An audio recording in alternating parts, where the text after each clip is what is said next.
पावसाळ्याचे दिवस आहेत आणि या दिवसामध्ये जास्त प्रमाणात साथ दिसून येते, ती म्हणजे डेंगी फिवर.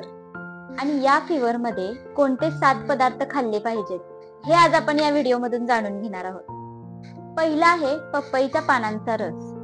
जनरली तुम्हाला माहितच असेल, डेंगी फिवर मध्ये पपईच्या पानांचा रस घेतला जातो. पपईमध्ये पॅपेन आणि कायमोपॅपेन हे 2 प्रकारचे एन्झाईम्स असतात, जे की डायजेशन मध्ये हेल्प करतात. त्याचबरोबर डेंगी फिवर मध्ये तापामध्ये येणारा जो थकवा आहे तो कमी करण्यासाठी देखील याचा उपयोग होतो. त्यामुळे पपईच्या पानांचा रस 1 चमचा ते अर्धा ग्लास तुम्ही घेऊ शकता. दुसरा आहे डाळिंब.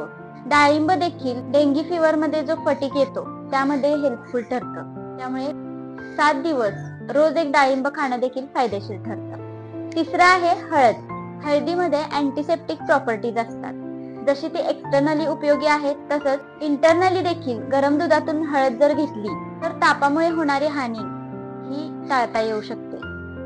चौथा आहे संत्री, मोसंबी किंवा किवी. या फळांमध्ये जास्त प्रमाणात व्हिटॅमिन सी असतं, त्यामुळे तुमची इम्युनिटी वाढवण्यासाठी, इम्युनिटी बूस्ट करण्यासाठी याचा नक्की उपयोग होऊ शकतो. पाचवा आहे पालक किंवा हिरव्या पालेभाज्या. यामध्ये जास्त प्रमाणात आयर्न आणि फायबर्सचं प्रमाण असतं आणि त्यामुळे तुम्हाला एनर्जेटिक राहण्यासाठी याचा नक्कीच उपयोग होऊ शकतो. सहावं आहे नारळाचं पाणी. नारळाच्या पाण्यामध्ये पोटॅशियमचं प्रमाण जास्त असतं, त्यामुळे तापामुळे जे डिहायड्रेशन होतं, काही जणांना उलट्यांचा त्रास होतो, तो भरून काढण्यासाठी याचा नक्की उपयोग होऊ शकतो. सातवा आहे लसूण. तापामध्ये तेलकट मसाल्याचे पदार्थ अवॉइड केले जातात.